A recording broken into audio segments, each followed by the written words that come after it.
Soratsika hatrany ny tompo satria mbola raisitsika ho tombontsoa ny fiombonam-bavaka ko dia manasa anao ary fa hiarana tanteraka izany isika.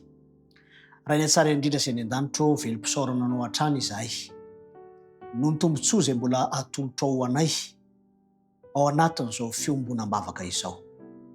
Mangataka hatrany ihany koa izahay fiadanam-po vokatry ny famelan-keloka izay omenao anay koa miombam-bavaka amin'ny mpanomponao izahay izay mangataka manokana amin'ity fotoana ity mba hidiranao an-tsehatra eo anivon'ny fiainan-tokantranony, hanaisotra izay mety endrika olana asan'ny ratsy rehetra satria ny mpanomponao dia efa miverina aminao tanteraka amin'izao fotoana izao.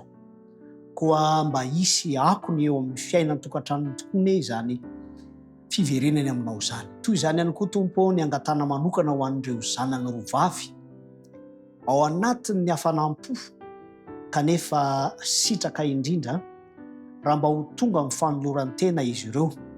Omenao hatrany ny fahendrena ny asan'ny fananao masina mba tanteraka izany faniriany ny mpanomponao izany. Fatsonoana ny vavaka ao amin'ny anaran'i Jesosy Kristy. Amen.